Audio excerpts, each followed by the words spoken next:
Alright, it's been a minute since I did one of these FL Dive In production streams. But here we are. We're doing the damn thing.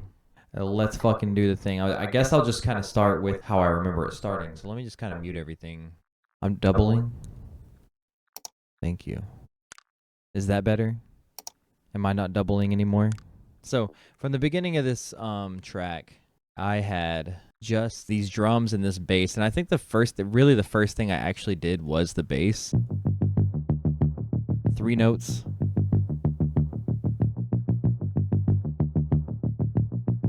And I think I did, a little more production there.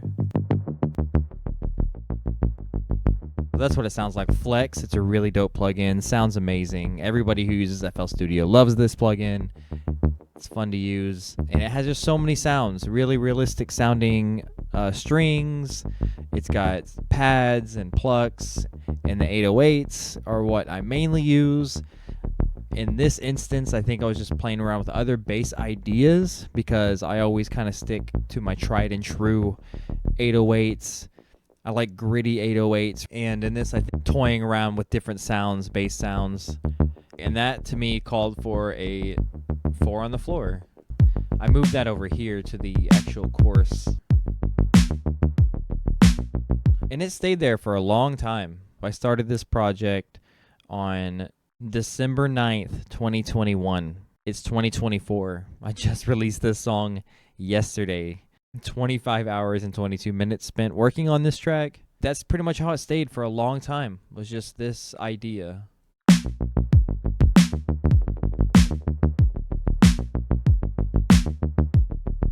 Right? And then I think I came back in and I started really going ham and adding some sauce.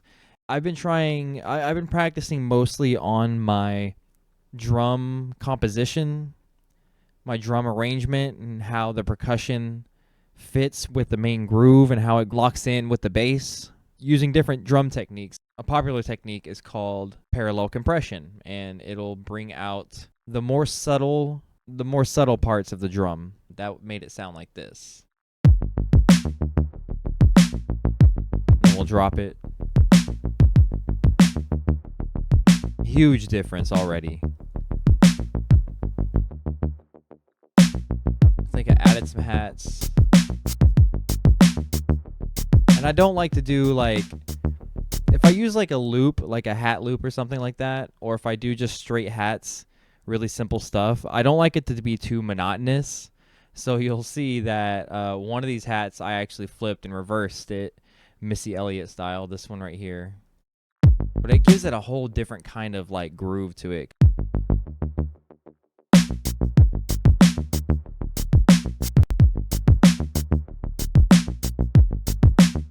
And it's only that one time. I was going to do it on both bars, but I'm like, no, we're just going to do it that one time, leave it in there.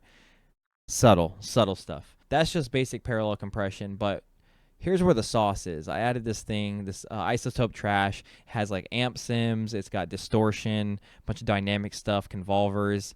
It's mainly a plugin that they designed to be used with guitars. Some people use it with vocals as well to get a nice bite. I was like, let me throw it on my parallel compression track, and that's what I did, and we got this sauce here. And you can already hear that shit. So the way that snare decays, took it away, bring it back.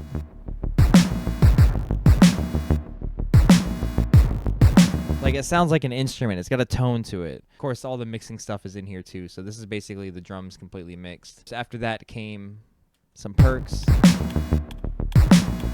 little bit of Foley. Just like a clave sound. I like the clave. And then this add little. And it goes twice on the. It makes a pretty cohesive rhythm section, you know?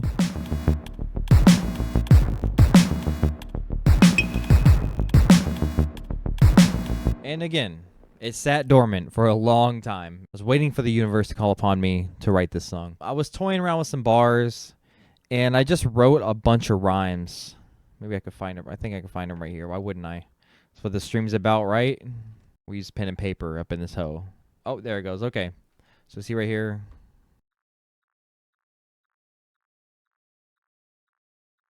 They're all crossed out because I was like writing the verse as I was crossing them out. But just one day, I think I thought of the word nightmare and slight scare. And I was like, I wonder if anybody's rhymed that. And then I kind of just kept going with it until I eventually got the verse on this. And it wasn't intended to be a rap song. I did not want this to be like a rap song. I still don't consider it to be a rap song, but it definitely starts and gives the impression, you know.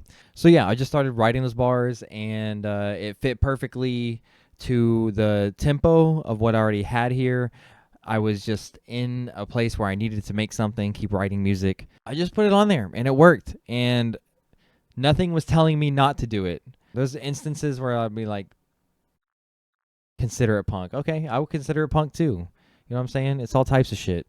It's all types of shit, and it definitely encapsulates what I do, like in one song. I do a lot of things, solos and distorted guitars and screaming and singing and whispering and all types of shit, you know.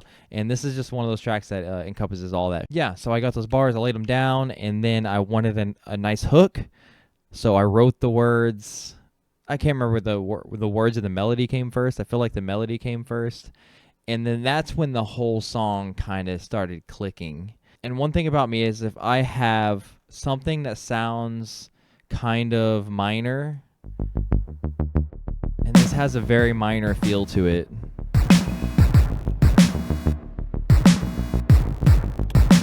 like it doesn't really let up. There's no sweetness. It's all tart. It's all bitter right now. And one thing that I love to do is just add a bit of sweetness to all my songs, like in some way, melodically or harmonically, maybe even just the lyrics, you know. I like to add just like a twinge of that. And that's when I started playing around with some plugs, and that's when I discovered this and doubled it. To me, that kind of eases off that minor sound. It just gives you something else to kind of chew on. Take it away a little bit.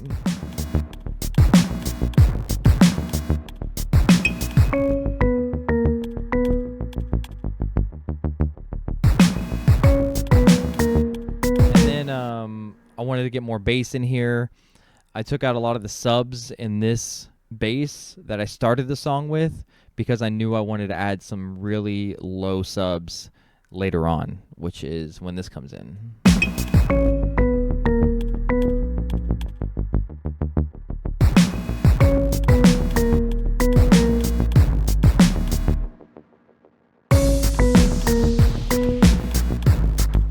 And then the hook, it's got to be bigger.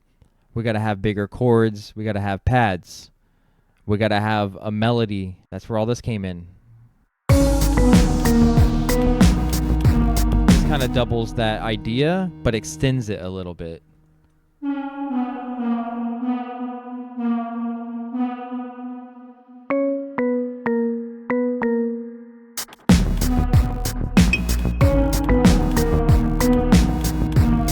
then this, like, it has like that dial tone kind of sound to it. But it's also got a little wobble in there. And I think this pad right here is the one that kind of sealed the deal and is what like gave me a swift kick in the behind to make this song and like finish it. I think the song was born right there. After that, it just came down to writing the lyrics out and arranging them and then producing the rest of the track. So it started with this first, 16 or so. I can't count. So then I started recording, laying tracks down, and you see I've got a ton of vocal tracks. These are all the ones I did not use, I believe. The song stops right here. So yeah, all these are down here at the cutting room floor. The sped up vocals, we'll get there when we get there. But I like doing a lot of stacks, and when it comes down to the first verse, you know, I doubled it, really tripled it. I have one mono, one left, one right, and the one that's dirty it up is the mono one, I believe. Hypnophobic, but the battle beckon with the bear. Higher doses, now the colors floating through the air. Hear the ocean sounds, lay between the grounds. The coffee and weed stems, tangled in the carpet hair. If I never go to sleep, I can never have a So that was the more aggressive vocal, and I did a couple lesser aggressive vocals. Hypnophobic, but the battle beckon with the bear. Higher doses, Little more monotone, little more rap sounding. between the grounds of coffee and weed stems, tangled in the carpet hair. And that's left and right, pretty much hard pan. A goblin or an incubus is looking for a slice scare, suffocating spirits. Not too hard pan. 50%, 50%. But I think all those together just made it really full. When they're right there, totally overholding folks' attention with the trite glare. And I love the way the production on that made that breath sound. So much stank. Like there's so much like what I feel is like instrument, like harmonic information maybe is the best way I can describe it, in these weird techniques that just have some shit hanging off of it. You know what I mean? I don't know exactly how to explain what I'm going to say, but hopefully that's cohesive enough explanation. Really cool stuff. Just happy accidents. And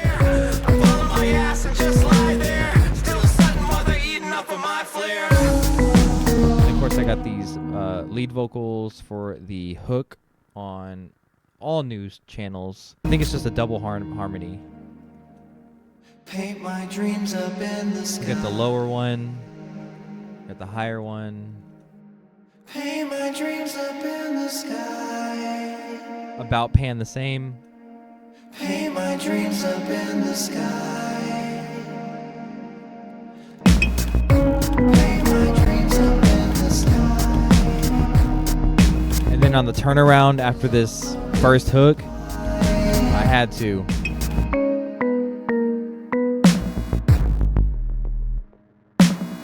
All right, then we got another track because I knew I would want that process differently than both the first verse, which is very aggressive, alternative rap type shit, and then the hook, which is very soft, breathy, indie rock kind of shit. And now I'm doing this kind of like singy verse thing. I shine and drip with every step. Of course, a lot more hard tuned than I normally would. This is where I went crazy stacking vocals.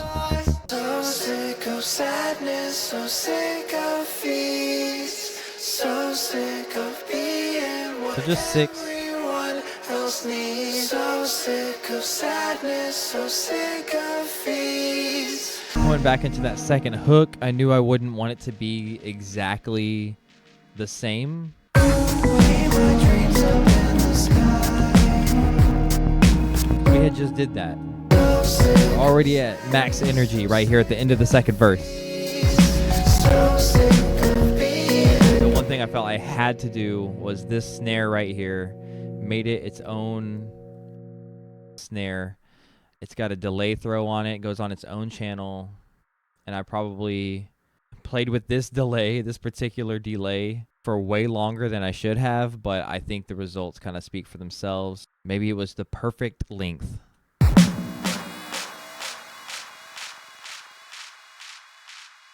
It's got everything I wanted in there. Bite. It's a little offbeat. Paint my dreams up in the sky. And it just kind of lets the vocals come in and take the song over.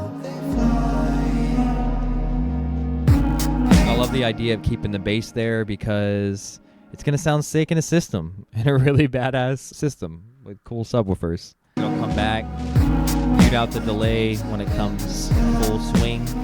And then another thing is like, got to take out that second snare. It's just like a whole vibe. You're expecting that snare and the snare doesn't happen and you're like, ooh. What really is this, though? Paint my dreams up in the sky. You know what I mean? Subtlety. Subtlety. All right, this solo, I originally intended to do a guitar solo, Normally I would do guitar solo, but I was having a lot of fun playing with the synthesizer. Let's see if I can find it.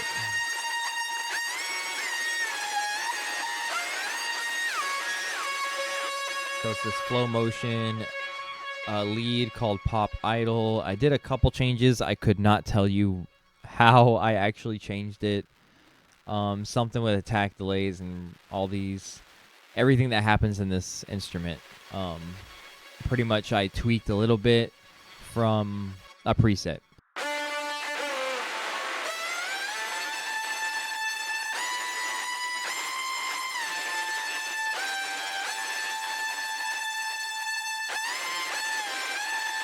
Yeah, anyway, it's got a really cool sound. I can fuck with that all day. It took me a while to dial in that tone, and I was really satisfied with what I got. Unfortunately, I cannot capture this tone live. So, with my trusty EBow, I ended up transcribing it to a guitar. You don't hear this live. The only way you're going to hear this particular solo is in the recorded track.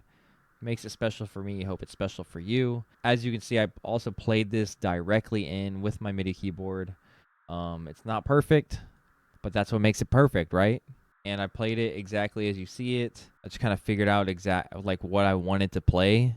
And I think I did it phrase by phrase and then strung it all together until I got it in one take, and was pretty stoked on that. Yeah, I had to make a cool drop. There's also like part of that Dinosaur Jr. energy, that huge influence. Thank you, Dinosaur Jr., for providing me with some dope ideas. And this is definitely one of those, because I mean, there's a bunch of songs where Dinosaur Jr. has a really cool break and it goes into a solo.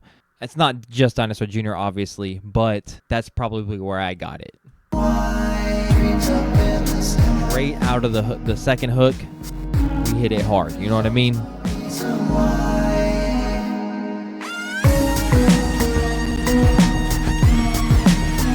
that one, it just sounds like a one legato from one note to another note. But you see, I had to hit two notes on my way up to get that sound. Like,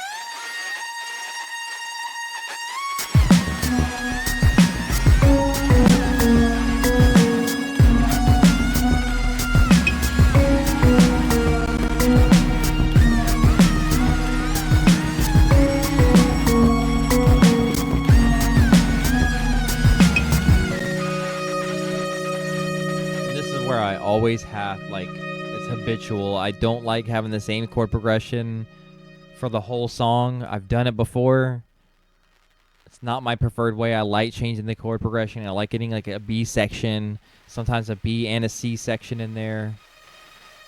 And this is just to kind of break it up. And I wrote these chords, and I love these chords.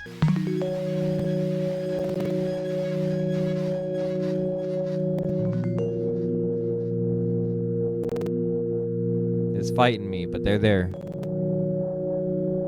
this is probably from an Iris. No, it's another flow motion. Now, I don't know if you recognize that. It's very apparent when I have it soloed. But that is the entire song of what I eventually called My First Lo-Fi. That's what the name of the song is. I took that, I slowed it down, like threw it on a whole new track, and started sampling myself again because I really love these chords. It lent itself very well to like a lo-fi hip-hop chill sound. You know, there's a new software out that makes musicians totally obsolete. What do you mean, like you don't have to know how to play instruments to make music? Lewis, in a few hours, I can create a full orchestra right on my hard drive. Oh, get out of here. Are you serious? You're a genius, Tom. I know. I just wish I had social skills.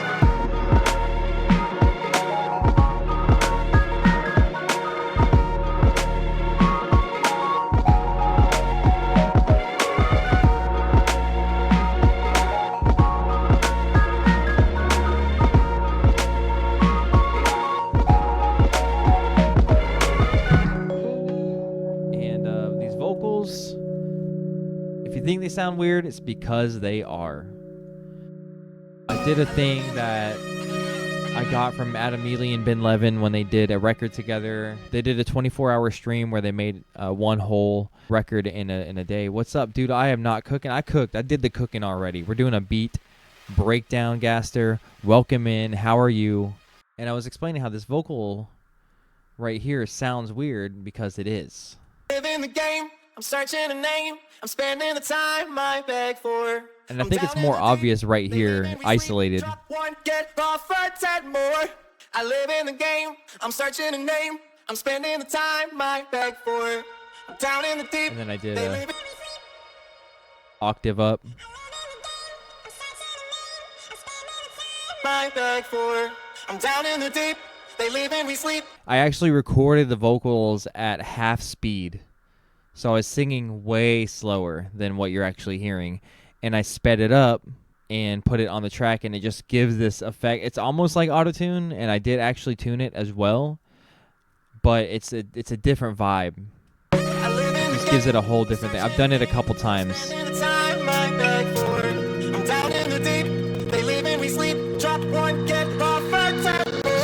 Yeah, I saw that they did that in this song called Beautiful and Tragic. Again, just more stacked vocal. I've been experimenting with harmonies. It is so many overlapping things, dude. This is, it's actually not even near the bigger tracks that I've done. And then another thing is you'll see these hats come off and on as well. Where's it at? Hats to mashed.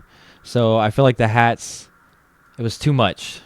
The hats aren't actually going into the drum parallel compression at this point, and then they go at this point during the hook, because I felt like it was too much not during the hook.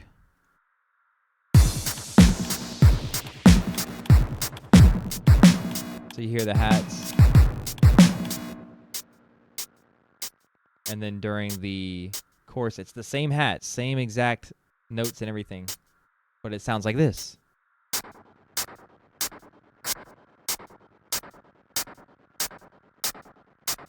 In a whole nother dimension with music. It's my whole life, man. Thank you. So yeah, more dry here, and then during the hook, and all of it goes together.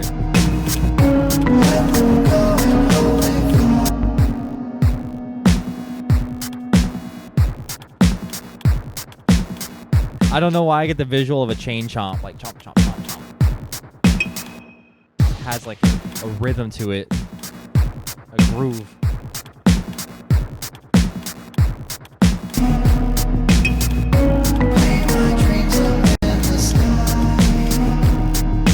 And then drops out right there. It's dry. Back to the dry hats.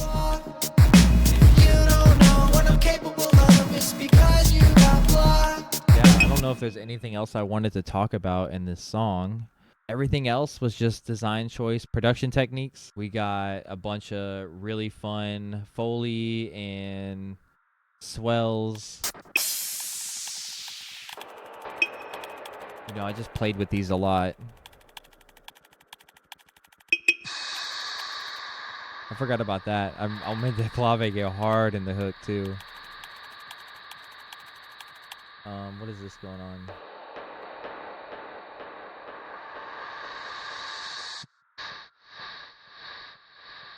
I don't even remember doing that, but it sounds cool. You heard that?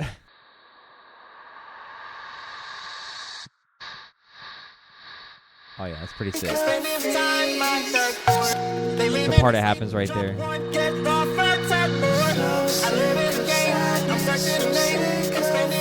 It's kind of like a false start.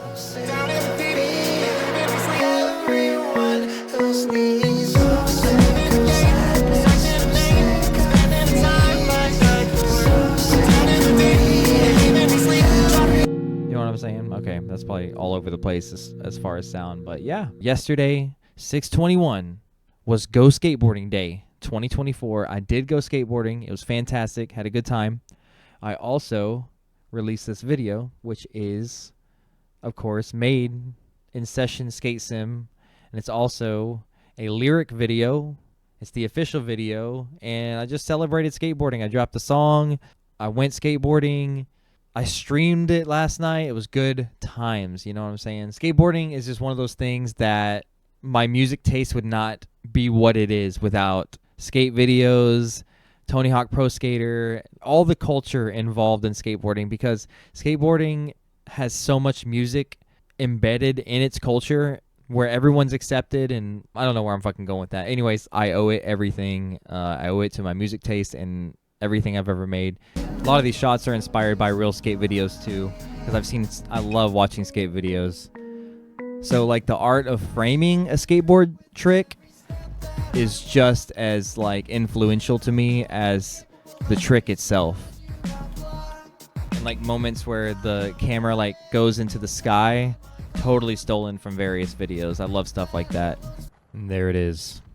Hope you enjoyed that. I edited that in DaVinci Resolve. Peep the new song wherever you stream music. I think you're on YouTube, so check out the video, dude. Go hit a like or all that. All the things that we do as content consumers.